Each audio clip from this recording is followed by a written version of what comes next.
fenomena kayak kesurupan itu secara kitab itu bagaimana? Dan secara medis itu gimana? Ada juga orang yang ngerasanya kena sihir terus tapi hakikatnya enggak. Itu skizotipal. Kita sering dapati kasus-kasus kayak gitu. Kalau kemudian kita sering mendengar as-sakinatu nisfu dawa ya. Itu. Ketenangan itu sebagian atau pintu masuk dari obat itu sendiri ya. Jadi betapa pentingnya menjaga mental ternyata ya. Assalamualaikum warahmatullahi wabarakatuh. Bismillah, alhamdulillah, assalatu wassalamu ala rasulillah Sayyidina Muhammad ibn Abdullah wa ala alihi wa sahbihi wa mawalah. La haula wa la quwata illa billah amma ba'dah. Teman-teman dimanapun Anda berada, alhamdulillah pada kesempatan yang teramat mulia ini di studio kita sudah kedatangan tamu mulia. Assalamualaikum Ustaz Muhammad Faizar. Khair Ustaz. Masya Allah. Farihna bikudumikum. Masya Allah. Ustaz Muhammad Faizar, asli Sokaraja. Asli Sokaraja. Kita ternyata satu kabupaten ya, satu kabupaten. Setelah sekian lama akhirnya Allah mempertemukan kita di kesempatan yang mulia ini. Ustaz, ngomong-ngomong antum ini dulu awalnya bagaimana pendidikannya? Kemudian bagaimana ceritanya kok sekarang intens dan masuk ke dunia peruqyahan sosial. Padahal Ustaz, kita pengen tahu juga asal usulnya. Kalau saya sebenarnya awal mula belajar ruqyah itu tahun 2005 Ustaz. Oke. Waktu itu mungkin kita kelas 2 SMP ya. Oh kita. Kita betul. Kita seangkatan ya. Iya, 2 SMP waktu itu Ustaz. Oke. Gara-gara nenek waktu itu sakit. Oh. Berawal dari itu. Sakit. Nenek sakit. Sebenarnya kena ini Ustaz, penyakit gula, tapi yang rendah. Kan ada yang tinggi, ada yang rendah. Nah, qadarullah saat itu kami lagi main-main, saya sama sepupu main-main di rumah nenek, ngelihat kamar nenek itu meripat beliau sudah terbelalak. Terus mulutnya itu mengerucut kan. Wah gitu. Kita takut semuanya waktu itu. Saya langsung lari ke rumah bapak ibu, bilang, "Mbah, wajahnya aneh itu." Karena takut kan waktu itu ya. Nah, habis itu orang-orang banyak yang datang untuk ngerubung Ustaz. Nah, ada yang ya sok-sok tahu hal gaib gitu, bilang, "Wah, ini neneknya pakai susuk gitu." Ya. Mau dipundut tapi susah. Nah, ada yang bilang disantet, ada yang macam-macam lah omongan-omongan orang itu. Tapi, apalagi di Jawa. Apalagi di Jawa kan sangat banyak omongan sangat kental sekali. Dikiranya lagi nazak, lagi mau dipundut. Ternyata waktu itu inisiatif dari bapak. Terus bapak saya itu orangnya logis gitu ya. Mendahulukan hal-hal yang sifatnya logis dulu. Bawa ke rumah sakit. Tadi bawa rumah sakit, dikasih ini teh manis waktu itu sama perawatnya, langsung sadar. Ternyata keprank semuanya. Kan waktu itu bilang katanya, "Wah, ini bentar lagi meninggal, ada pakai susuk lah, pakai apa macam-macam." Nah, akhirnya apa ternyata? Waktu itu masih ada perjalanan-perjalanan berikutnya. Kan saat itu keluarga tentu nggak diem aja. Pengobatan medis dijalankan, tapi juga ada saran-saran dari orang luar yang mendatangkan orang yang bisa, dalam tanda kutip gitu ya, orang bisa. Nah, puncak kekesalan saya waktu itu saat saya menemukan bungkusan bawang putih di ventilasi kamar itu, kamar nenek. Saya nanya waktu itu ke susternya. Kan nenek juga sama perawat, tapi juga dirawat sama ibu sama anak-anak beliau yang lainnya. Saya nanya, "Mbak, ini apa gitu? Kok ada bungkusan putih?" Itu bawang dari paranormal gitu ya. Katanya buat penjagaan Mbah supaya tidak dikirimi santet. Karena kamarnya banyak makhluk halus katanya gitu. Terus tak ambil, "Loh, nggak boleh kayak ginian gitu." Kok begitu itu? "Iya, tapi itu mahal Mas tuh." "Loh, mahal berapa?" 7 juta. 7 juta rupiah tahun 2005 Ustaz. Penangkal santet. Ya salah. Kan saya konfirmasi ya tuh. Nah, waktu itu yang ngasihin uangnya ada ibu saya. Dan memang betul itu 7 juta. 7 juta rupiah. Nah, ini kan penipuan ya. Waktu itu belum ada pesulap merah. belum ada bongkar-bongkaran kayak gitu ya. Medsos juga belum kayak sekarang. Belum ada medsos, belum ruqyah itu juga belum terlalu terkenal seperti sekarang. Dan antum punya jasa yang besar mempopulerkan ruqyah di Indonesia. Barakallahu fikum. Terus akhirnya waktu itu saya kesel, tak ambil aja, terus enggak udah mau mahal mau apa tak injek-injek tuh. Saya injek-injek. Allahu Akbar tuh. Salah. Gemes banget ya itu. Pas 2 SMP. Begitu ya? Iya, tapi waktu itu saya langsung penasaran kan, bener nggak sih nenek itu diganggu jin? Karena banyak yang ngomong, katanya yang ganggu nenek itu ya ada yang ngomongnya kuntilanak, gendruwo, terus makhluk dengan perawakan cungkring, hanya tinggal kulit sama tulang gitu. Karena maaf waktu itu nenek kan sampai nggak bisa miring-miring sampai bolong sini. Karena di kasur terus sih. Iya. Saya lihat kan kasihan kan. Saya termasuk salah satu cucu yang dekat, sering wayangan dulu sama nenek. Nanti sampai sana kita masalah wayang dan keris. terus. Ya. Habis itu saya langsung inisiatif. Waktu itu ada reality show, Ustaz. Mungkin kita tahu lah ya, ada reality show yang di situ nangkepin hantu masuk dalam botol. Oh, iya. Saya ngefan tuh. Nah, ini nih mungkin nih cara yang syar'i ini yang dibolehkan cara Islam tuh. Dan waktu itu akhirnya saya punya obsesi kepengen ngeliat jin. Pengen banget siapa sih yang ganggu nenek, gemes gitu ya. Nah, habis itu saya kepengen belajar tuh. Nah, kebetulan teman sekelas saya, dulu saya sampai di Alirsat. Semuanya Alirsat, terus teman sekelas saya ada yang nawarin, "Yuk, belajar ilmu kayak apa? Tenaga dalam gitu." Nah, itu ilmu turunannya Kanjeng Sunan Kalijogo. Ya salam. Waktu itu maharnya seingat saya 350.000. Saat itu? Karena saya ingat banget waktu itu saya ngumpulin uang untuk bayar untuk pembukaan mata batin. Ya salam. Pembukaan cakra. Nah, latihannya jam 2 malam saat di lapangan itu. Ini disclaimer. Saya tuh awam, sama sekali nggak tahu soal ini. Terus. Ini saya belajar ini malam ini. Nggak, saya juga saat ini. Terus, alhamdulillah ketahuan sama bapak. Bau uang banyak banget buat apa tuh. Bapak saya kan soal kayak gitu tegas sekali. Disiplin. Disiplin dan tegas, saya dimarahin tuh. Ngapain ikut gaya-gayaan, muka gagah-gagahan gitu. Nggak usah, nanti masa tuamu susah gitu. Uangnya diambil sama bapak. Mama dan gelas sih waktu itu. Diambil, udah siap-siap mau latihan gitu kan. Gitu. Sampai akhirnya waktu itu saya kenal ruqyah itu dari seorang ustadz yang beliau bukan lulusan Gontor tapi lahir dan besar di desa Melarak Gontor, Ponorogo. Namanya Ustadz Cipta. Masya Allah. Beliau yang pertama kali ngajarin saya. Mengenalkan dan membimbing. Ayo mas, ini coba diruqyah sendiri neneknya. Jadi saya ngeruqyah nenek, dan waktu itu kan nenek sering ngeblank tuh, Ustaz. Jadi kayak sedikit ada demensia gitu ya. Yeah.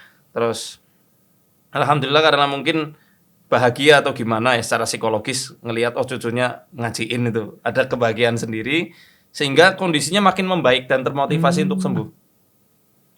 Bisa tahu siapa bapak ya. Awalnya blank. Awalnya blank.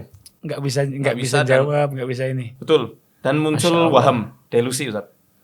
Jadi seakan-akan beliau meyakini sesuatu yang hakikatnya nggak ada gitu. Itu delusi itu. Terus ketika saya ruqyah, alhamdulillah membaik, kondisi psikisnya juga stabil. Hingga akhirnya beliau wafat itu ketika tahun 2007 pas saya lagi mondok waktu itu. Di Gontor ya? Di Gontor ya. Antum masuk Gontor tahun berapa? 2006. Waktu itu masih capel, calon pelajar. Terus 2007 kelas 1 taksifi intensif. 2008 saya kelas 3 intensif. Ya alhamdulillah setelah itu saya juga sering ruqyah tapi enggak yang kayak sekarang tuh. Ya. Ranahnya keluarga. Termasuk dulu ya adalah keluarga yang pasang susuk karena memang kejawen. Kejawen murni. Sehingga Oke. Sebelum masuk ke sana, dimensi susuk itu gimana, Ustaz? Artinya secara agama bagaimana? Saya Al-Fakir kan hanya sering dengar aja. Dan enggak kenal, enggak tahu dan enggak bergelut di sana juga.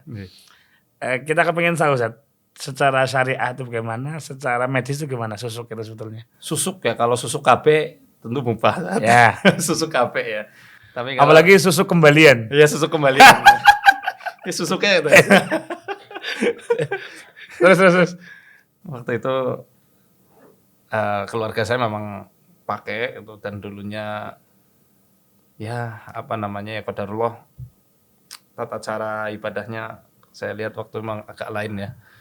Sehingga waktu mau wafatnya itu saya dipanggil juga untuk ngeruqyah. Ya susuknya ketika saya pijet di area-area yang dulu katanya pernah dipasangi, itu kayak pasir, Ustaz.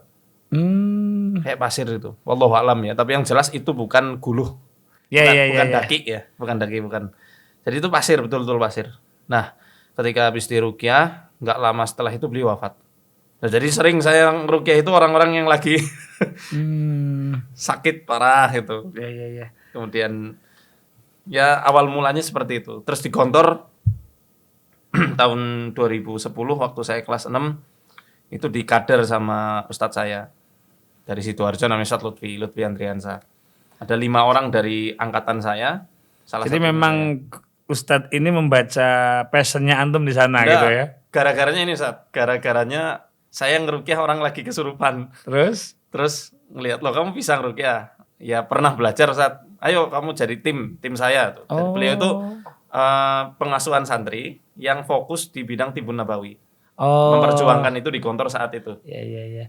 Terus ya gara-garanya saya ngeruqyah anak dari Majalengka waktu itu, kesurupan parah. Jadi kesurupannya ini kayak pingsan gitu. Kayak orang yang nggak bisa diapa-apain, lemas, lunglai. Waktu itu hari Selasa, saya masih ingat banget. Jam pertama itu Riyatiyah, otomatik. Iya. Gurunya killer ustadznya.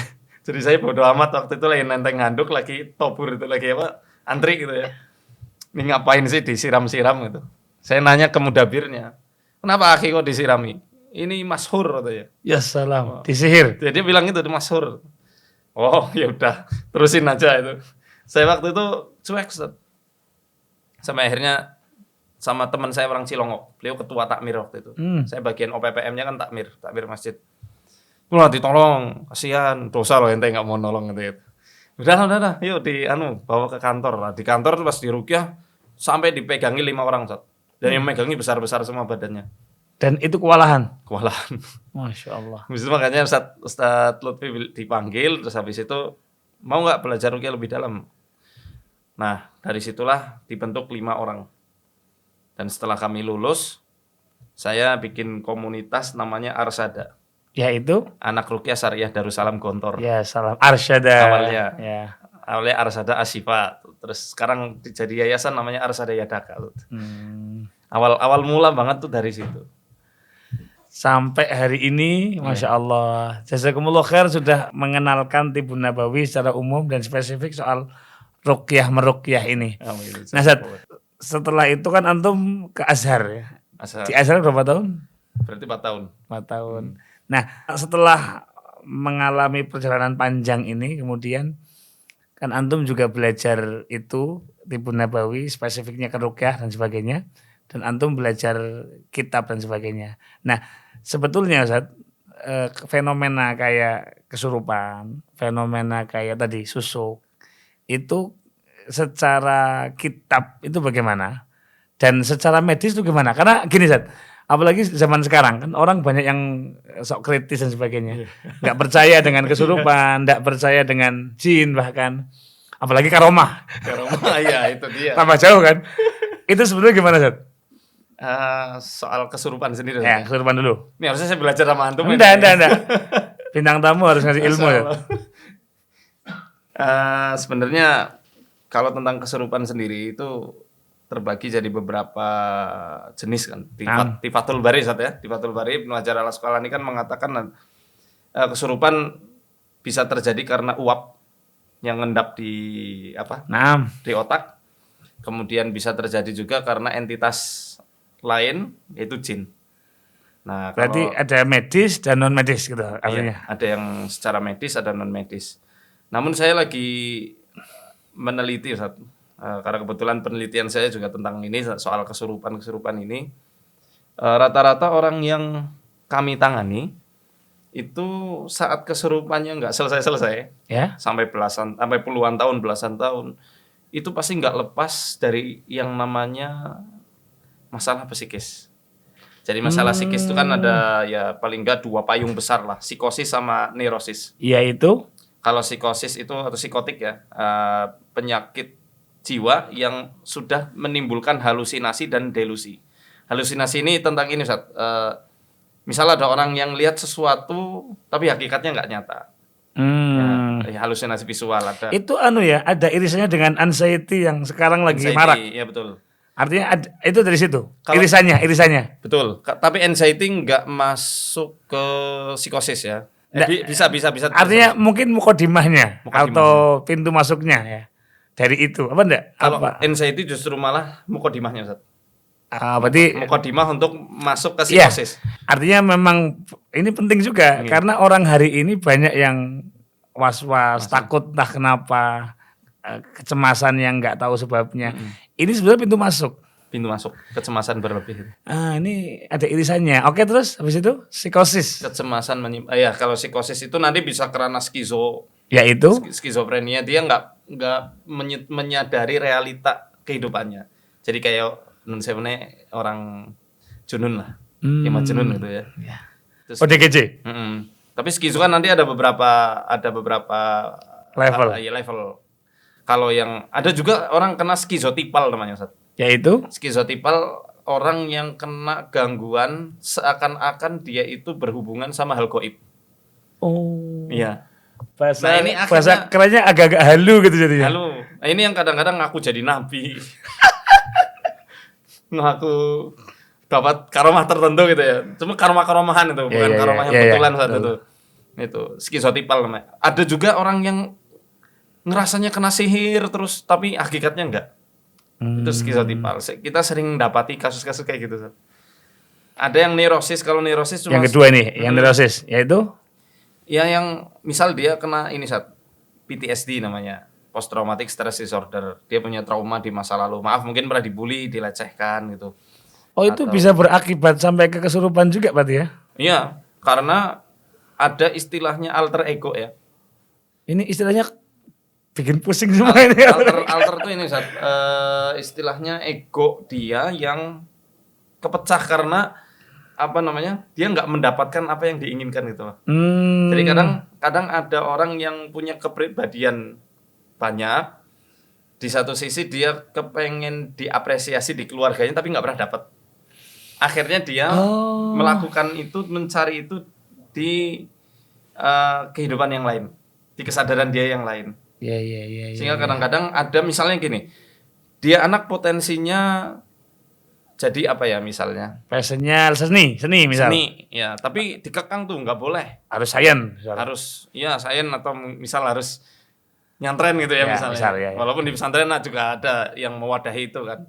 Akhirnya dia bisa mengaku, namaku Michael, padahal namanya Muhammad atau siapa. Nah ini alter Ustaz. Karena ada obsesi yang tidak tersampaikan dan dia terkekang dengan kemauan orang tua gitu. Betul. Ya. Tapi alter ini nggak mungkin punya kemampuan atau punya pengetahuan di luar memori dia. Kalau ada pengetahuan di luar memorinya, itu jin. Oh. Ya, tapi pintu masuk ya? Itu pintu masuk juga? Pintu masuk. Kalau saya merenungi di Quran itu surat Hajj, ayat 53. Yaitu? Liyaj'ala ma yulqi syaitanu fitnatan lil ladzina fi qulubihim maradu wal qasiyati qulubuhum. Ya Allah hendak menjadikan gangguan setan sebagai cobaan untuk orang yang punya penyakit hati dan hati yang keras. Jadi intinya dua ini. Dan rata-rata saya kan punya scoring system tuh ketika penanganan pasien itu. Nah, rata-rata orang yang kesurupannya terus-menerus ini, mentalitinya scoring system saya ada 3 Ustaz. M mentality, F fokus ibadah, H history klinik. Untuk yang mengukur. Itu dari yang rendah ke yang tinggi atau gimana? Jadi saya pakai M mentality. Mentality. Berdasarkan hadis Nabi lah, yang ketika beliau didatangi seorang wanita, ada anaknya kan, yang setiap kali ada makanan dia rusak. Ini berarti istilah-istilah ini hasil dari risetnya antum. Oh gitu, dicocokkan dengan hadis Nabi, dipaskan dengan lapangan. Betul. Ajib, Masya Allah. Ini mentality ini saya pakai skor di kanker, Ustaz. 0 sampai 2. Kalau kanker kalau sampai 3 ya. Jadi saya sederhanakan 0 sampai 2. 0 itu berarti baik-baik saja, 1 berarti ada gangguan tapi medium lah ya. Kalau 2 berarti hard, kronis. Ya. Nah, di situ rata-rata yang saya dapati belasan tahun, puluhan tahun itu yang mentalitinya pasti ada 2 saat di situ. Belum selesai sama dirinya sendiri. Iya. Sehingga ketika dia nggak punya kesadaran yang terstruktur, jauh dari zikir ya kan, jauh dari ilmu apalagi, wah itu mudah Sangat sekali mudah. terombang-ambing. Oke, ini M, yang atasnya F. F itu fokus ibadah. Kayak Yaitu? ada Utsman bin Abi al-As-Astaqafi Ya. itu kan pernah lupa ya. Lupa rakaat sholat, lupa bacaan itu, datang ke Nabi. Kata Nabi kan itu setan itu ya, ukhraja setan min sadri Utsman. Yang bikin kamu lupa ibadah terus-menerus itu setan itu. Kalau masalah hadis Bukhari juga ya Ustaz ya. Lolam ukti ya. Ya, Kalau lolam nggak ya. salah itu. Pokoknya setan selalu hadir ketika kita sholat. Fayanfukhu fi maq'adi. Iya, betul. Iya. Niup di maq'ad. Buat was-was. Iya, buat was-was. Ini ada yang keluar. Iya. Nah, itu kan Itu F, fokus ibadah. fokus Mengganggu fokus ibadah itu maksudnya. Yang ketiga? histori klinik. Yaitu? Misalnya dia pernah nyimpen ini enggak barang-barang yang dikasih dukun itu. Atau pernah belajar ilmu apa gitulah. Ilmu-ilmu jadukan gitu ya. Atau mungkin pernah ada perjanjian ini sama ifrit itu. Atau melakukan ritual-ritual yang dia ritualnya itu kan ada yang kadang direndam di pantai selatan, terus dimandiin dengan maksud tujuan tertentu. Itu juga menjadi pintu masuk. Pintu masuk kesurupan. Nah, tapi ini enggak lebih tinggi daripada yang mental. Oh, enggak lebih. Artinya yang mental ini menakutkan juga ya? Menakutkan. Sebentar, Zat. Ada keterangan ab'adun nas ila rahmatillahi al-qalbul qasi, ya kan? Iya. Paling jauhnya seseorang dari rahmatnya Allah itu al-qalbul qasi, orang yang punya hati keras. Ini berarti ada hubungannya dengan karena tujuan mereka kan buat jauhkan manusia ya dari rahmat Allah. Iya. Kemudian ya apa yang di surat Hijr itu kan inna ibadi laisa laka alaihim sultan illa man ittaba'aka minal ghawin. Jadi ya orang-orang yang tersesat jauh itu. Oh, tetapi memang saja. Ini relate karena ada orang dekat kita yang baru merasakan seperti itu. Jadi dia itu terkekang oleh keluarganya gitu lah ya. Kemudian ada fase tertentu kayak berkepribadian ganda gitu. Terus sampai kayak nggak sadar. Ini berarti memang secara mentality ada dan itu pintu masuk jin artinya. Betul. Itu bisa diobati dengan ruqyah Zat, artinya. Dengan ruqyah dan kita pakai tazkiyatun nafas. Ya kalau dalam tasawuf kan ada takhalli, tahalli, kemudian tajalli gitu kan, ya. Dan ada ya banyak kisah unik Zat sebenarnya soal ini. Di antaranya contoh nih. Kemarin sih. Dia udah berobat ke banyak ustadz bahkan ke kiai. Tapi dia sampai kayak kesel gitu Zat. Diobati pakai agama nih nggak mempan, apa ya setannya kuat banget sampai ada pikiran apa ya Qurannya kalah gitu loh. Oh iya. Kan naudzubillah ya. Yeah. Sampai kayak gitu. Ketika saya ruqyah juga saya sempat saya yakin ini kasus sederhana gitu, tapi kok saya agak pusing, wah ini jangan-jangan kena genjutsu ini. kena sihirnya itu ya. Atau kena pengaruh. Terus gimana? Ada saya keluar dulu tuh, keluar minum sambil. Ya minum Zat. Saya keluar sebentar, terus saya balik lagi. Saya bimbing dia untuk olah nafas. Untuk olah nafas.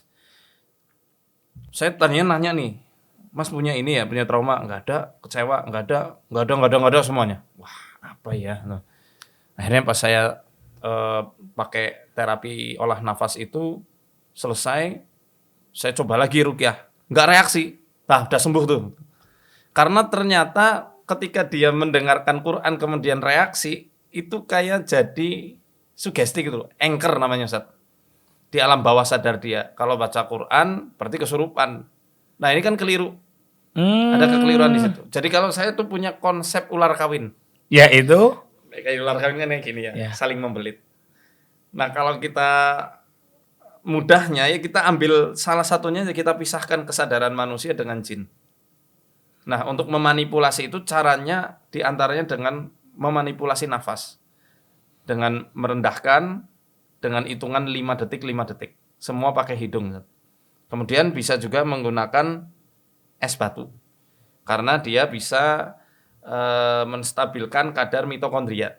Ya, mitokondria kan organel sel ya untuk penyaluran energi ATP namanya adenosin trifosfat supaya dia itu punya kekuatan gitu. Jadi super saya. Oke.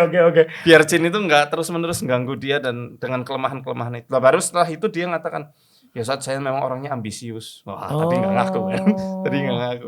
Saya Jadi orangnya ambisius. ambisi berlebih, obsesi berlebih itu juga bahaya terhadap pintu masuknya jin Iya, itu. karena kan dia ibaratnya mengutamakan kehendaknya. Lah manusia kan cuma bisa ikhtiar. Kehendak itu yang memutuskan Gusti Allah. Tidak menerima kenyataan bahwa ini semua takdirnya Allah. Iya. Kan ibaratnya kita juga disuruh tawakal ya saatnya. Iya. Nah, ketika ambisi itu terlalu berlebihan, nah itu bisa jadi salah satu pemicu setan itu buat nempeli ego dia. Oke. Jadi memang ada dua faktor ya. Ada faktor yang memang eksternal karena jin, ada yang memang dari dalam tadi gara-gara nafasnya juga bermasalah. Ya. Nah, selama yang antum jumpai ini Zat, dari mental sama gangguan ini ada relasinya enggak dengan penyakit-penyakit medis? Oh, sangat, Sat. Sangat ya? Iya. Nah, ini sebentar satu lagi nih, sebelum saya ingat, Sat. Ya. Saya pernah ngelakuin rukyah masal. Ada di satu tempat. Nah, kalau saya sebutkan pasti ketahuan sih. Tiba-tiba ada seorang peserta ngamuk. Ngamuknya parah. Sampai nyerang, sampai nyakar-nyakar, sampai... Akhirnya saya bawa ke sebuah ruangan khusus. Karena dia wanita saja, jadi didampingi sama... Mahram. Sama orang tuanya waktu itu. Iya. Kalau masih belum Biar nikah. enggak keluar.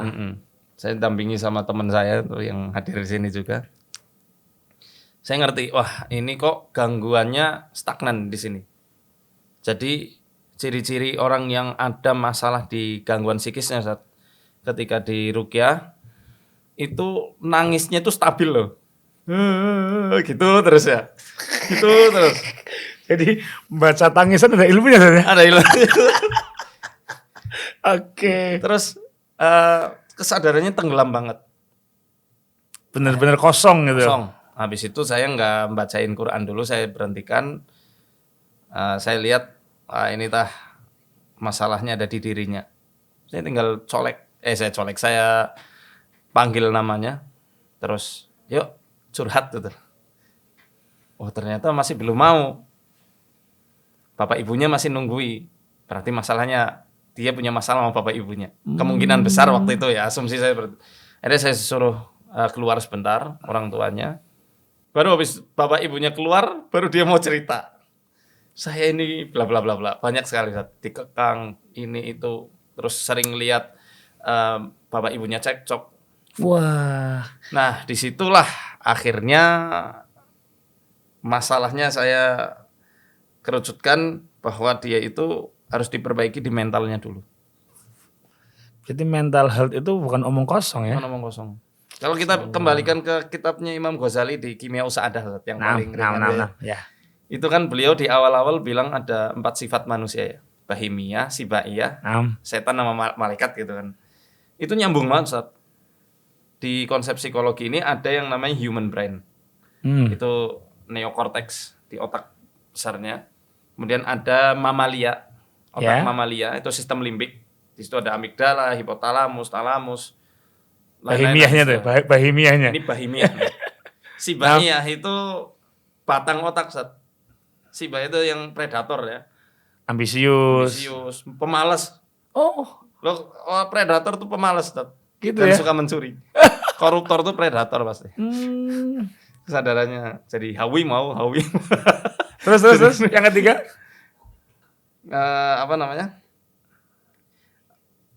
Apa tadi yang hewan ternak sama predator? Ya. Nah, kalau tadi saya lihat itu yang yang Mbak, jadi ya. harimau yang nyakar-nyakar itu kan berarti otak reptilnya yang dominan. Oh. Kalau mamalia itu kan otak ya hewan ternak lah kalau Ya. dalam istilahnya Imam Ghazali kan. Rahimah, ya. Nah, kemudian yang sibaiyah ini kan yang otak Buas, batangnya itu ya. ya. Yang dia itu menyerang atau kabur. Biasanya orang yang terdominasi otak reptil atau kesadaran predatornya itu muncul adalah orang-orang yang punya endapan emosi negatif yang sangat tinggi dan masih terdominasi dengan traumanya. Iya. Itu. Jadi kita bisa baca dari situ, Ustaz. Dari reaksi-reaksi orang tersebut itu. Ajib. Artinya ini sebetulnya bisa disayangkan ya, Ustaz ya. Ada ilmunya sebetulnya. Ajib. Kalau yang medis juga seperti itu, Ustaz. Oh, gitu. Ya orang kena anxiety misalnya, anxiety disorder itu kan bisa memicu GERD. Oh, iya. Asam lambung ya mah gitu kan. Orang yang kemudian punya endapan kecewa, marah itu kan bisa nyalurnya ke kabit ya, ke liver. Kalau dalam filsafat kesehatan timur itu diketahui semuanya, Ustaz. Marah biasanya ke liver, cemasan ke lambung limpa, ketakutan ke ginjal. Artinya gitu. kalau kemudian kita sering mendengar as-sakinatu nisfu dawa ya. Itu. Ketenangan itu sebagian atau pintu masuk dari obat itu sendiri ya. Kekhawatiran, takut mati dan sebagainya itu banyak yang akhirnya menyebabkan orang itu malah tambah buruk keadaannya. Jadi betapa pentingnya menjaga mental ternyata ya. Ini Zat, ini ingin kita garis bawahi tadi ya, menarik yang soal perempuan tadi. Ini untuk teman-teman khususnya bapak ibu muda yang masih muda-muda ini harus pintar mengelola atau membimbing anak-anaknya, dan untuk semua orang tua ya. Berarti kita harus lebih mengerti kemauan anak. Tapi dilihat Zat, karena memang kita sering kedatangan tamu ya. Artinya kasusnya seperti ini. Jadi dia kehilangan jati dirinya, tidak semangat hidup. Setelah kita dalami, ternyata memang orang tuanya mengekang, orang tuanya membatasi, dia nggak bisa berekspresi.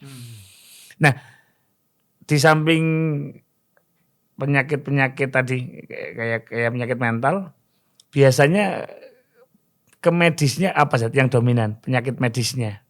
Asam lambung. Asam lambung ya. Paling dominan yang kami dapat itu asam lambung. Itu paling ya dari banyaknya klien-klien itu yang kami lihat itu selalu ada diagnosa dokternya itu asam lambung. Karena kami selalu mengatakan pasti selalu menanyakan di awal sudah ke dokter belum? Karena itu bagian para dokter ya untuk mendiagnosis. Nanti kalau udah ada diagnosanya kan kita lebih mudah gitu loh.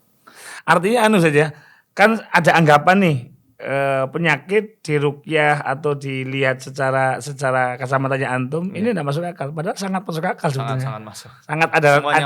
Sangat ada korelasinya. Oke, kejawab malam hari ini. Masya Allah. Nah, Zat, sejauh ini yang antum ini kan mohon maaf Zat, antum kan datang dari keluarga Muhammadiyah ya. Iya.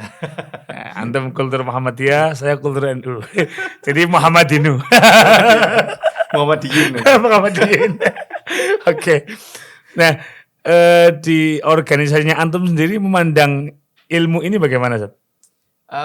Artinya gini, Muhammadiyah kan cenderung logis. Ya. Membangun manajemen gitu, medis rumah sakit gitu. Awal mula saya ditentang, Zat. Waktu saya ada kajian di kampung istri saya di Cirebon waktu itu. Ya saya pernah ditentang, ditanya. Emang Tarsi sudah membuat ini fatwa tentang ruqyah. Nah, waktu itu saya nggak tahu ya, karena saya kan membawakan dari hadis-hadis dan kitab-kitab ulama. Ya waktu itu dianggapnya khurafat, takhayul sampai ke tahap itu. Gitu. Alhamdulillah ketika di Purwokerto itu sangat welcome ya, apalagi di UMP Universitas Muhammadiyah Purwokerto. Kebetulan juga istri saya mahasiswi UMP lulusan situ. Itu justru saya diberikan ruang. Dulu pernah waktu iktikaf Ramadan 2016 apa ya kalau enggak salah. Ya beberapa tahun itu berturut-turut saya diundang untuk membekali para dosen untuk belajar ruqyah. Artinya perjuangan antum di internal organisasi pun ndak semudah yang semalam jadi gitu. Ada perjuangan-perjuangan yang sebenarnya malah enggak, Ustaz. Enggak, tadi kan sempat ditolak tuh yang cuma satu itu aja, satu momen itu. Tapi enggak di tempat-tempat lain. Secara umum welcome. Alhamdulillah ya, welcome. Apalagi di Purwokerto sangat welcome. Zat, ini menarik Zat. Bagaimana cara sederhananya gitu melogikakan antara dimensi yang tidak kelihatan ini sama dimensi medisnya. Oh, untuk melogikanya antara yang yang fisik dengan medis. Ya. Kadang-kadang ada yang nggak masuk, Zat. Kayak contoh gini. Contoh yang masuk dulu. Yang tadi ya, yang tentang mental, tentang itu kan itu termasuk inline ya. Yang nggak masuk tuh gimana maksudnya? Yang nggak masuk banyak kasusnya, Zat. Kayak contoh ini, saya menangani kasus. Oh, yang baru kemarin ini, Pak Erik ya. Itu orang dari Karawang, Zat. Ada videonya sih, kalau antum berkenan melihat, tapi agak ngeri, nggak apa-apa ya. Ada aja, ceritakan aja. Nanti bisa ditayangkan. Siap. Jadi beliau itu kena gangguan metafisis lah. Itu sampai keluar jarum dari sini, Zat. Kelopak mata. Istrinya itu. Darah saat ini. Itu nggak masuk akal sama sekali. Yang kedua, seorang gadis dari Jawa Barat itu keluar darah kayak keringet di sini, keluar darah. Dan itu on cam ya? On cam, bahkan ketika saya rukyah keluar darahnya. Saya real lihat langsung dan bau amis. Bukan sekedar cairan merah, bau amis, anyir gitu kayak apa? Bau darahnya. Dan itu sudah diobati di rumah sakit provinsi sana. Yang nangani sudah profesor-profesor. Dan saya dikasih lihat hasil medisnya. Karena saya selalu menanyakan ya, hasil medisnya normal semua. Ajib. Waktu itu saya punya hipotesis lah. Ini jangan-jangan ada penyakit namanya hematohidrosis. Yaitu? Darah yang keluar dari pori-pori, Ustaz. Kayak keringat gitu. Tapi itu penyakit sangat-sangat langka dan nggak diketahui apa penyebabnya. Nah itu pun nihil, normal. Hematohidrosis. Hematohidrosis. Nah sampai waktu itu juga pas saya rukyah langsung di rumahnya, itu sampai keluar ini dari sini, keluar apa namanya itu, jarum. Ternyata setelah diteliti, ya memang mashur. Memang. Yang target utamanya waktu itu orang tuanya kena ke beliaunya. Jadi nggak cuma menyerang psikis, fisik pun kena. Terus yang ini yang dari Semarang itu juga aneh. Jadi dia kena luka kayak kena tomcat, Sat. Iya. Tomcat itu kan ada luka bakar ya. Kayak bakar, betul, kayak luka bakar. Dan dia rapi, Ustaz. Kena luka bakar di tangan dari sini, dari ini punggung tangan sampai sini. Saya kira waktu ngelihat fotonya, ini jangan-jangan depresi. Saya kira self harm. Tapi ternyata pas saya lihat langsung, kan kami undang ke studio di Sokaraja, kita lihat, wah ini bukan self harm karena dia melepuh lukanya. Mashur.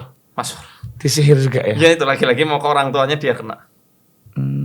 Tapi alhamdulillah sekarang sudah sembuh dan ya sudah normal lagi, Mondok. Penanganannya gimana, Zat? Artinya kan di doa-doa pasti ruqyah gitu ya? Kami ruqyah. Ada obat zahirnya enggak? Misal dikasih ramuan apa atau dibekam atau pakai bidara. Daun bidara sama minyak zaitun. Waktu itu kami ruqyah kemudian kami tempelin. Nah, yang kemarin yang terakhir itu siapa namanya? Mas menyebut nama enggak apa-apa ya. Nanti di sensor. Tapi udah tayang sih di YouTube saya. Gitu ya? Jadi itu muntah saat sampai menggenang, muntah darah. Muntah darah, saat bukan muntah makanan. Memang sih secara medis ada TB paru sama pengecilan liver. Oke, itu secara medisnya ada lah ya berarti. Tapi dia merasakan kok nggak ada perubahan nih, padahal udah diobatin bertahun-tahun gitu. Diobati ruqyah tapi pakai cara mediumisasi. Nah, ini kocak juga. Yaitu? Mediumisasi, dia ngambil, jadi misal saya peruqyah. Pakai media. Dia jinnya tuh ditanya-tanyain pakai temennya itu. Nah, dia kan ngerasa udah bayar mahal-mahal kata dia. Malah ngelihat atraksi orang ngomong sama jin, penyakitnya nggak sembuh. Nah, alhamdulillah waktu kemarin ke rumah, saya pakai metode ruqyah diagnostik. Jadi cara diagnosanya saya bacain ayat-ayat yang spesifik, ternyata reaksi Ustaz. Nah ini yang membedakan orang yang kena gangguan kesehatan secara klinis atau yang ada tumpangan metafisik. Kan nggak semua orang kena reaksi. nggak semua orang kena TB paru dirukyah reaksi. Dia reaksinya sampai teriak-teriak sampai kaku tangannya, sampai ya agak sedikit ada gerakan-gerakan ngamuk gitu. Muntah darah juga waktu itu. Alhamdulillah sekarang sudah sembuh ya. Sudah sembuh total. Masya Allah. Artinya memang ini saja. Gimana kan lagi marak tuh orang-orang yang nggak percaya dengan sihir. Iya. Itu gimana menurut antum? Cara meyakinkan orang-orang yang nggak percaya? Kalau saya pakai metode ini Ustaz. Kalau pakai nas Quran atau hadis kan mungkin sulit ya.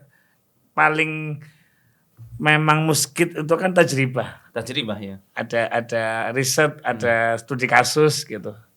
Saya pakai riset memang. Gimana Ustaz? Lah, saya lagi ini kebetulan disertasi saya ke situ Ustaz. Oh. Saya penelitian saya itu tentang terapi komplementer ruqyah syariah di Rumah Sakit Nur Hidayah Yogyakarta. Nah, dengan data-data pasien ini kan paling enggak bisa buat jadi bukti penelitian gitu ya. Secara empiris tuh bisa dibuktikan dengan kualitatif dan kuantitatif lah. Jadi dengan cara itu paling enggak data-data pasien ini kami kumpulkan, progresnya gimana, penanganannya seperti apa, ini yang lagi kami kembangkan. Jadi menarik Ustaz. Saya tuh lagi neliti cara atau metode, termasuk yang orang dengan gangguan tertentu cocok dibacakan dengan nada semangat, kayak misal jiharkah. Tapi kan nggak setiap peruqyah itu bisa qiraah, jadi ya dengan nada yang semangat gitu ya. Entah itu keras atau gimana. Ada kalanya ini kan sebenarnya prakteknya Ibnu Sina banget Ustaz. Ada yang dengan metode lembut, kayak melankolis melo gitu ya. Ada yang dengan bisik-bisik Ustaz. Ya, ada yang dengan bisik-bisik. Khufyah dengan suara hamas ya, yang pelan gitu. Nah, itu yang lagi saya teliti Ustaz. Untuk nanti kami kembangkan sih. Mohon doanya. Barakallahu fikum. Jadi antum ke dalam ilmu ruqyah ini setotalitas itu ya? Iya.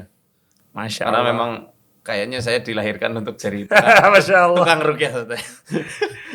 Kata Imam Malik, innallaha qasamal a'mal kama qasamal arzak. Jadi Allah itu memang membagi amal, profesi, habit, passion itu memang berbeda-beda. Kama qasamal arzak, sebagaimana Allah membagi rezeki, aksesnya juga beda-beda. Mungkin itu antum di sana dan saya di sini. Saya harus belajar ke antum juga nih. Lebih-lebih saya. Ini santri-santri pun kayaknya pada saatnya harus ada kurikulum ini. Gitu. Karena antum sudah riset panjang pengalaman ini kan. Ini mahal sekali harus diajarkan. Apalagi menarik tadi ada korelasinya dengan hadis, ada korelasi dengan medis. Nah, kemarin judul podcast kita itu dari hadis sampai keris. Oke. Oke. Nah, agak geser sedikit. Jadi antum kan sering bukan membranding. Artinya orang menangkap antum ini sekarang sebagai peruqyah syariah dan sebagainya. Tapi yang unik, antum kok suka mainan keris gitu. Artinya selama ini image-nya yang tertanam lah minimal ya. Keris kan identik dengan barang klinik, barang-barang yang peninggalan orang-orang sakti dan sebagainya. Nah, sebetulnya gimana memandang keris sendiri itu? Saya ada sejarahnya itu. Ya. Tadinya saya ekstrim juga sama keris itu, saya hancurin dulunya. Terus habis itu saya ketemu sama Ustadz Salim Afillah, Masya Allah. Ya. Assalamualaikum Ustadz Salim. Terus saya dikasih hadiah keris. Keris. Bagus ya. Terus awalnya dikasih lihat keris beliau. Misal keris saya. Beliau Muhammadiyah kan ya, secara kekeluargaan artinya beliau keluarga Muhammadiyah. Muhammadiyah dan NU. Oh gitu. Ibu beliau NU, bapaknya Muhammadiyah. Kata beliau ya. Siap. Mohon maaf kalau salah Ustaz. Kembali lagi soal keris, Ustaz Salim. Ya, jadi ini keris. Kalau beliau kan kerisnya bagus-bagus Ustaz. Kerisnya beliau aja pernah ditawar 1M. 1M itu kerisnya. Karena memang bersejarah, nilainya ada. Dan saya dikasih lihat Ada permata-permatanya di situ, besinya juga pulen banget. Ini loh keris, kok beda ya sama kerisnya dukun-dukun itu. Oh beda? Nah, keris yang sering saya dapati Di dari ruqyah-ruqyah itu? Karena tadinya saya kira keris yang kecil itu pun keris, ternyata bukan. Oh. Ada contohnya. Buru. Oke. Ini Sambil nunggu. ya, aman. Saya sambil minum. Ya. Oh. Nah, ini kebetulan kemarin dari pasien Ustaz. Klien kami memberikan ini, katanya dikasih orang. Ini tadinya juga saya kira keris ini Ustaz. Nah, wah, awas terbang Ustaz. Oh. Nah, ini juga ini kan bukan keris ini. Apa namanya? Replika keris. Replika keris. Ini kan kalau keris asli nggak Bukan begini. keris, kurus. Iya, tadinya wah, saya kira kayak gini juga keris. Ternyata keris bagus ya. awal mula dikasih lihat sama Ustaz Salim. Wah, keren ini. Ternyata sekarang antum ini memandang keris sebagai apa? Sebagai alat identitas dan investasi. Alat identitas? Investasi. Identitas dulu, Zat. Identitas. Jadi keris itu kan semasa Sultan Agung itu baru boleh dimiliki oleh banyak orang. Sebelum itu keris itu kayak ibaratnya tabut. Kalau di Quran tabut. Private sekali gitu ya. Dia kayak apa namanya bahasa Inggrisnya itu. Kayak inilah warisan turun temurun dari raja gitu. Yang menandakan kalau kamu punya ini berarti kamu turunannya ini. Oh gitu. Identitas. Identitas gitu loh. Privilege gitu. Privilege. Jadi kalau di zaman Sultan Agung kemudian dibolehkan ya, karena kan saat itu gencar misi politik melalui budaya, penyatuan, pakai gamelan dan lain-lainnya itu, wayang termasuknya itu di semasa itu. Nah di saat itu akhirnya ya banyak orang berkeris gitu. Jadi kayak sebagai sebuah identitasnya orang Jawa. Karena saat itu saya memang basicnya dari kecil saya memang suka budaya. Wayang mobil khusus karena nenek saya juga beliau pimpinan Aisyah, tapi ya seneng ke wayang tuh. Anti mainstream ya. Iya. Seneng wayang, seneng ini, terus saya dikasih tahu cerita-cerita Bratayuda saya hafal. Dari Kresna Duto sampai Rubuhan. Saya malah nggak hafal. Saya sampai hafal tuh Ustaz. Basic saya memang seneng gitu. Terus sempat nggak seneng keris ya karena lihatnya kok klinik, terus sering dijadikan konotasinya kan memang kesana ke arah klinik gitu. Sampai diskusi sama Ustaz Salim sama Mas Unggul Sudrajat. Beliau maestro keris, salah satu maestro keris di Indonesia yang daftarin keris ke UNESCO tahun 2005. Itu beliau. Ajib. Nah, di situ diskusi ternyata keris itu enggak semenakutkan itu ya tuh. Dan saya sepakat bahwa keris yang kita miliki ini enggak ada kaitannya sama masalah perklinikan. Termasuk kayak ikat udang, pelangkon. Itu kan budaya. Saya dulu ngaji tentang budaya ya. Ke Ustaz Salim, ke ceramah-ceramah beliau tentang babat tanah Jawa. Ya. Di situ saya mulai ada ketertarikan dan jadi kolektor. Sekarang punya berapa, Ustaz? Ya, dikit lah, Ustaz. 24. Ya salam. 24. Dari identitas ke investasi sekarang berarti. Cuma saya kadang jualin gitu. Nah, itu yang ada sekarang, Zat. Itu memang produk-produk lama. Produk lama. Oh. Iya, ada yang lama, ada yang baru. Jadi sekarang pun masih ada yang buat tadi. Empunya masih ada. Masih. Banyak kan di Madura, di Sumeneb. Sumeneb itu. Saya pesan keris pun itu dipesankan di Sumeneb sama Mas Unggul. Oke. Kita menangkap pesannya antum. Jadi keris itu identitas dan investasi. Iya gitu ya. Nah, cuma Zat, konotasi yang kita bahas di awal tadi bahwa keris itu identik dengan klinik dan sebagainya, itu mitos atau fakta? Kan ada tuh keris mabur, kalau munyeng dan sebagainya. Iya itu Itu menariknya Ustaz. Ketika Ustadz Salim membahas tentang babat tanah Jawa itu tentang keris Kolomunyang itu ternyata metafor kan. Oh, yang teknik adu domba itu maksudnya. Teknik adu domba buat memecah belah persatuan musuh gitu. Tapi hakikatnya ya nggak terbang betulan gitu. Kanjeng Kiai Kolomunyang. Kolomunyang. Itu memang bahasa-bahasa metafor, cuma orang sekarang menangkapnya sebagai bahasa Beneran. denotasi. Iya, apalagi ngelihat di TV digambarinya beneran terbang-terbang gitu. Tapi ada nggak, Ustaz? Yang sampai terbang? Ya. Iya nggak pernah.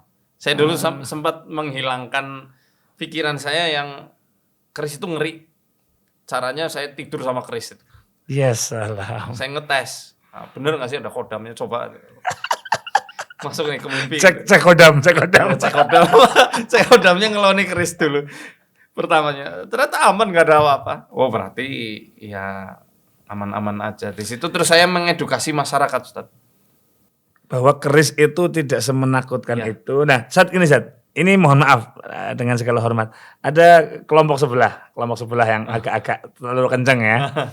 Ya. Itu memandang keris itu terlalu saklek, Ustaz. Artinya terlepas dari yang memandang, kan ada orang yang memegang memang tujuannya untuk itu. Itu gimana, Ustaz? Iya memang sih. Ada. Dari teman-teman kolektor sendiri yang percaya angsarnya itu juga ya ada. Ada lah. Dan itu sejauh mana, Ustaz? Artinya memang works gitu. Nanti ada hubungannya dengan awal tadi berarti ya, dengan Iya, karena memang gimana ya kalau dipercayai ya akhirnya di situ ana akan ada indaltoni sesuatu. abdi bi. Kayak contohnya harus puasa ini, puasa itu, kemudian pakai sesaji tertentu supaya bisa menyatukan antara pusaka dengan dirinya. Ini kan ya. Ini yang haramnya yang di sini. Iya. Tapi saya nggak sepakat sama sekali. artinya memang praktek itu ada. Prakteknya memang ada. Jadi kesimpulannya keris itu netral. Mestinya netral. Artinya netral tergantung bagaimana dan siapa yang menggunakan. Betul. Oke. Soalnya kan nggak cuma keris yang dijimatkan, cincin juga. Oh, akik. Dulunya waktu saya pertama pakai akik juga dicurigai. Konotasinya. Itu pakai kodam itu. Yes. Akik batu Yaman itu saat. Iya. Kan saya memang seneng ya. Padahal cincin khotam kan sunnah ya. Iya. Cincin perak kan memang sunnah. Nah, seperti komentari kok aneh pakai cincinnya di kelingking. Bodo amat lah. Nah, keris antum punya 24 sekarang investasi. Iya. Berarti memang tergantung siapa yang menggunakan dan untuk apa dia menggunakan. Nah, ada korelasinya nggak ada dengan yang antum bahas awal tadi, bahwa ada sihir, ada kesurupan yang berawal dari benda-benda pusaka yang disimpan tadi? Ya sebenarnya ada, Ustaz. Bude saya sendiri. Sepupunya ibu. Waktu tahun 2014. 2014. Saya waktu itu enggak lebih 2012 Afan. Lebaran 2012 kami lagi kumpul di rumah tante saya. Tiba-tiba saya dipanggil ibu. Sini dong tuh. Ini Bude mau cerita. Waktu itu saya udah mulai masif untuk rukyah-rukyah saya. Ini saya nggak bisa nengok, tangan lemas. Kan beliau guru. Megang kapur jatuh. Jangankan buat naik motor aja nggak bisa, megang kapur aja jatuh terus itu. Megang sapu nggak bisa. Itu rencana udah mau operasi hari Seninnya. Waktu itu kalau nggak salah saya hari Sabtu atau apa gitu, saya lupa. Nah habis itu saya coba rukyah langsung di tempat itu juga. Di rukyah, blok jatuh langsung mendesis kayak ular. Ininya tubuhnya megat-megat gitu. Kayak ratu ular gitu. Terus muntah-muntah. Tapi belum selesai. Karena waktu itu jadi pusat perhatian gak enak juga sama beliau. Saya gak nyangka beliau ada reaksi gitu. Akhirnya saya suruh ke rumah. Nah pas di rumah itu beliau reaksi lagi, komunikasi lah saya sama yang di dalam.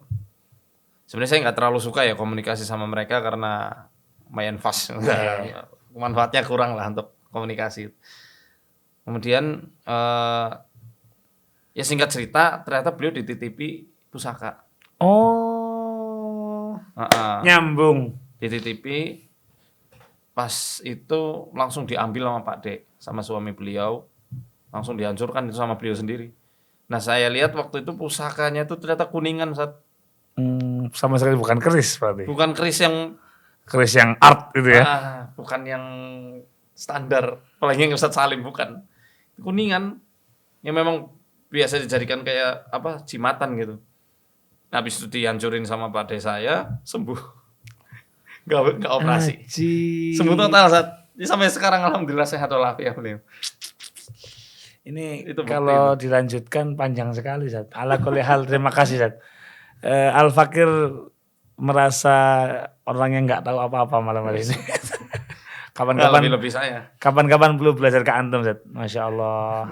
Al-muhim min hadhil jalsah, yang paling penting dari pertemuan ini adalah Zat. Kemarin dulu ini ya entah framingnya siapa gitu, ada yang sering membentur-benturkan. Iya. Baik NU Muhammadiyah lah ataupun yang lain antar asatid gitu. Ini malam ini kita ketawa ke TV bersama. Kita pelet, Zat. Barakallahu fikum, Zat. Terus berjuang dengan medan jihadnya antum. Al-Fakir hanya bisa di kampung sama-sama santri. Insyaallah kita saling mendoakan, saling mendukung. Insyaallah moga-moga semuanya berakhir pada kemanfaatan umat, kejayaan Islam, membahagiakan hati Nabi Muhammad SAW. Jangan kapok, Zat, datang ke sini. Moga-moga jadi ilmu yang bermanfaat, teman-teman. Kalau mau dilanjutkan kayaknya panjang sekali karena pengalaman beliau sangat banyak. Tetapi dari podcast Ngalor Ngidul ini moga-moga ada ilmu-ilmu yang bisa kita dapatkan. Intinya teman-teman, ternyata memandang sesuatu secara holistik itu penting. Jangan sepotong-sepotong ya. Jadi ya ini poin yang saya tangkap. Yang kedua tentang mental health, teman-teman. Penting bagi kita untuk menjaga mental. Jangan sampai jiwa kita kosong karena itu pintu masuknya. Oke, terakhir, Zat, masukan buat teman-teman untuk menghadapi zaman yang serba tidak menentu dan kemudian supaya terhindar dari gangguan-gangguan metafisik atau gangguan mental yang kemudian akhirnya jadi gangguan-gangguan fisik tadi. Silakan, Zat. Terakhir. Ya, di pesan untuk saya sendiri khususnya dan teman-teman semuanya. Intinya supaya kita terhindar dari gangguan metafisik, kita harus dekat sama Allah. Supaya kita bisa dekat sama Allah itu butuh perjuangan, butuh riyadhah, butuh mujahadah di situ. Dan mujahadah itu artinya kesungguhan ya, kesungguhan yang kita lakukan pasti nanti akan diberikan jalannya sama Allah. Dan itulah jalan ketenangan kita adalah ketika kita mau menapaki ketaatan kepada Allah dan Rasulnya. Masya Allah. Artinya itu juga berimpact kepada keseharian kita, mentality kita, kesehatan kita. Barakallahu fikum. Semoga bermanfaat. Assalamualaikum warahmatullahi wabarakatuh.